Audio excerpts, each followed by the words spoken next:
in here like this. My arms are big enough to push yours up, lock it in, pull it down. Here. I can chop down, but I'd stay here. Right. I would line up on it. So now that they've done it, you don't have to guess at the intentions because they're here. Then you face. Put the tense, you're gonna pull back in here and load up. Hey guys, Sensei George here. You're watching What Would Ninjas Do. Today, we're hosting a very special episode because it's Father's Day weekend. So as you probably guessed it, I'm gonna be doing techniques with my dad. So just a quick shout out to all the fathers out there. Remember that you guys are a very important influence to your children, and mine in particular, he's the one who actually got me into martial arts. So he showed me a lot of martial arts movies, you know, Jackie Chan and quite a few other ones. But Jackie Chan's like the beast in doing like parkour, jumping around, fighting, and everything. It just blew my mind watching him. But he got me into a lot of the martial arts movies, but then he also showed me a lot of techniques on the side, because when he was traveling abroad, he would often learn techniques from different people while he was out traveling, and then he'd bring them back and show them to me every now and then. So I picked up some techniques from that. I just fell in love with the different styles, and then what happened was he actually took me to the Cherry Blossom Festival in DC, and that's where I ran into my first ninjutsu group, the Kageshin Dojo. Saw them, knew what they were doing, it was absolutely awesome, blew my mind, and I started training with them, and now we're formerly known as the United States Ninpo Academy. So I still train with them, and I've been training every single week because of that. So it's a very important thing that my dad was a part of in getting me into the martial arts that are a big part of my lifestyle right now. So today's episode, my dad is actually going to be teaching me a technique, and at the very end of it, we'll try and see how Ninpo can absorb it and then apply some of the different principles and aspects that I've learned to it as well. So I'll learn from my dad, I'll help expand it, and we'll both leave with something cool by the end of the day. So thank you guys for watching.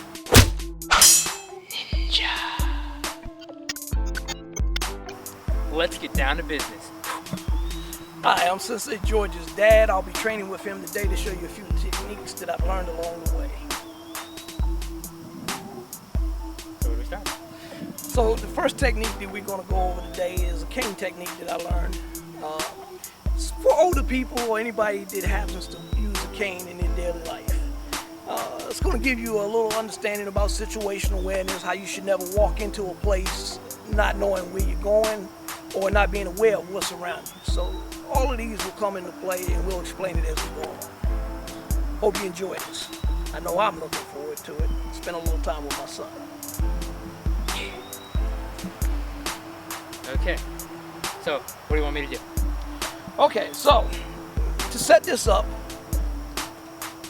it's a beautiful day in the park. We're taking a walk, minding my own business, but at the same time, while I'm enjoying this nature, I'm keeping an eye on what's going on around me. In America, most people have what they call a 3-foot rule. If you're outside of my 3 foot, you have no concern for me, and I don't need you. I don't need to let you get into that 3 foot. If you're in here, I need to be paying attention, whether you're behind me, beside me, what. And I want to kind of glance off and keep moving. I don't want to hunch myself over, present myself as a target, or that I'm a weak person, or turn my eyes to the ground, because you just presented that you're afraid and that you are a prime target because you're an easy mark. Whereas if I look you in the eye, how you doing today? Have a nice day and keep moving along. You kind of break that cycle, so they know that you know that they're there. They're not going to jump into your face. And if they do, then you know something's going on. You don't have to ask. Protect yourself at all costs. And this is going to give you a little idea of what you can do with a cane. So I hope you enjoy this part. Stand by. Let's go. Ready? Yeah. Okay, so I'm walking in.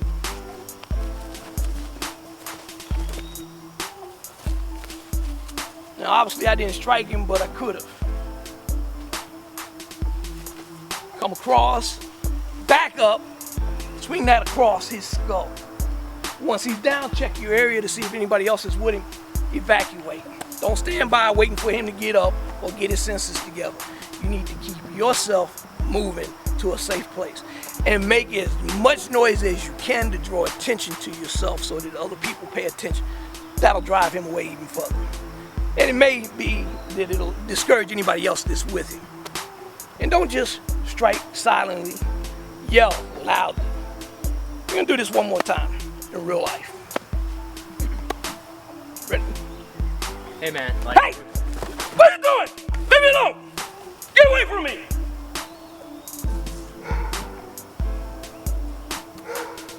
that don't get your attention or anybody else's, they're asleep at the wheel. He done alerted the dogs. They're barking now. They're actually worried. So if they got the dog's attention, imagine if you just saw a random bystander. They're gonna know something's up. They're probably gonna call the local police and stuff and get a report. And remember, at least in our area of Maryland, it takes the police an average of about 5 minutes to get to a priority call. If they get the call. If they get the call. So protect yourself. Be aware. Move yourself to a safe zone. If nobody else is called for help, even though you got to wait, please pick up the phone and call the police, alert them, so that they can prevent this from happening to anybody else. So, Dad, can you actually break down the technique step by step for Sure. our viewers?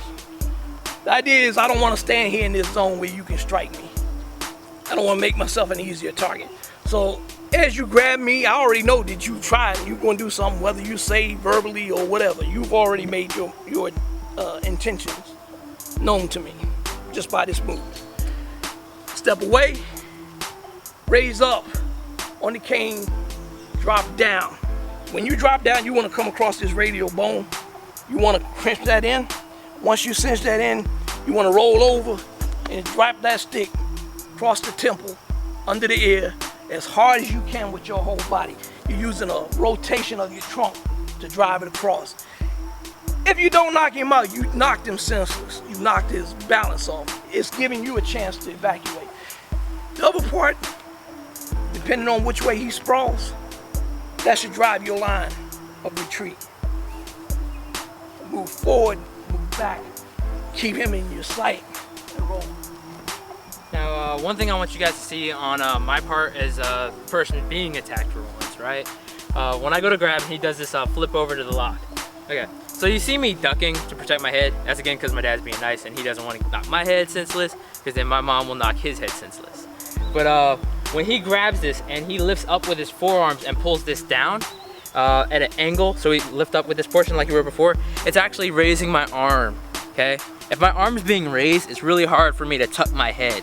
So him crushing my bone and doing this motion simultaneously gets me to my toes a little, and when I'm to my toes, ducking my head isn't as easy. I'm gonna get whacked, I'm gonna sprawl, I'm gonna be in pain. After that, I might need a cane, and then I'm gonna go and learn how to do some of this stuff.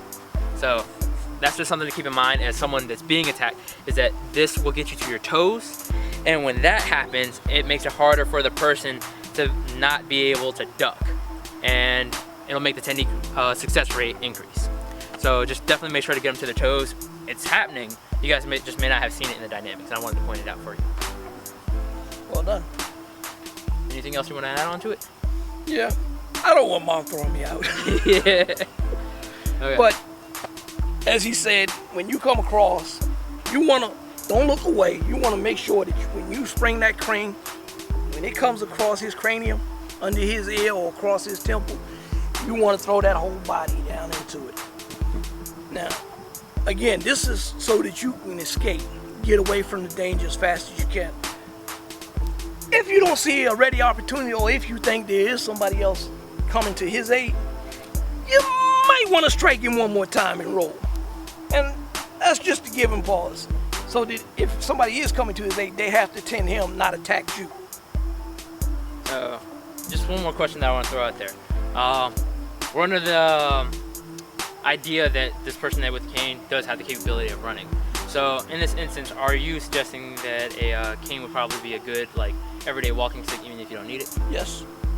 Cane, even a walking stick. Now, a walking stick, you still want to make sure that it's not longer than your body. It's there for you, but you want to make sure that it's wide enough to give you a good grip. Something that you can control, not something bulky, not one of these survival sticks. Most people will see you walking with this thing and they don't think anything about it. Sometimes they think that you're weak, that you're in trouble, but they're not thinking of this as a weapon. Some of the survival canes, the mountain canes, the hiking canes, you might want to give pause to that. They might give pause to it because they see the point in it. So maybe that's a good thing to carry. Maybe it's not. But if you're going to carry that, if you plan on using that for self-defense, you want to go ahead and learn a little bit of staff techniques. They will come in handy. So you heard it. Now let's get to some training.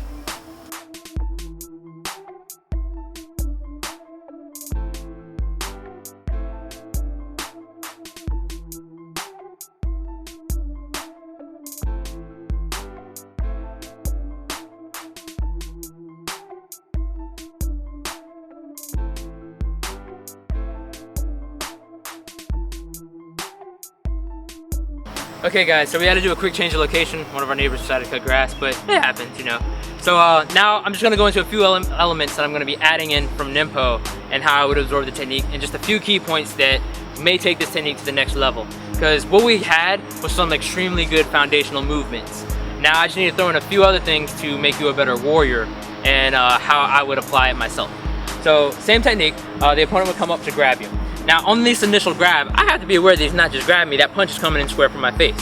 So I have to deal with it. If I step back, he's just gonna be following me and I'm still gonna be getting hammered in the face. So we reset.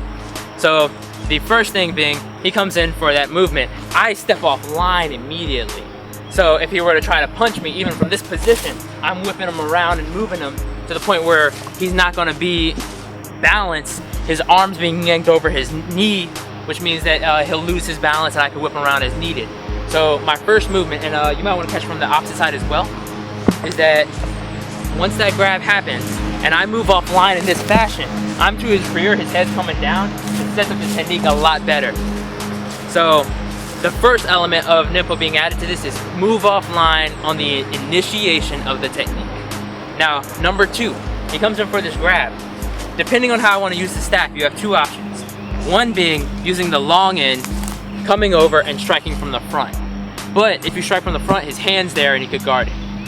Number two is using the short end of it. So I move offline, see how I drop my hips. I'm not leaning over and reaching for more, because when I lean over for this, it's actually moving my head in a way that it's going to take it longer to get offline to punch. I drop my hips, move simultaneously. Shall I show that one more time? Drop my hips as I step. This gives me more staff to use, and I lock him up with the short end to hit. Now, if he were to switch his hands up, this is when I would use the long end, because now the long end is on the outside to strike to the head.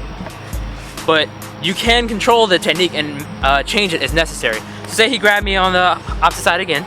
So if I were to use the long end, I think the long end takes a long time and it gives my opponent a chance to see what I'm doing. But we went over this just now. If I use the short end, that the strike comes in from the inside. However, you're not limited to this strike. So let's show that one more time, is that the grab happens, and if I came offline and I crush with the inside, he can guard this side all he wants. Guess what? I have two ends of the same stick. So I just move offline, let go, and strike with the side he didn't guard. So it really doesn't matter what he does. Remember, any technique that you learn, there's a principle. The principle of this technique, he comes to grab you, grab some part of your stick, crush his arm, hit him with either side. If he puts his hands up to guard one side, hit him with the other. And showing from the opposite side one more time, he comes to grab, and I do the same technique, but he comes to guard this side. He could have even blocked it, but all I have to do is slide and strike from the opposite side again. So it's just something to keep in mind, that you get here, strike either side. If he blocks one, know that you can let go and release the other. So it's a universal technique and very important that you understand it. So this is Sensei George. You're watching What Would Ninjas Do, featuring Sensei George's dad. And we appreciate you watching, and we hope that you check out the rest of our videos. Like, comment, subscribe. Let us know what you think, and we look forward to hearing from you. Thank you for watching. Domo arigatou gozaimashita. What he said.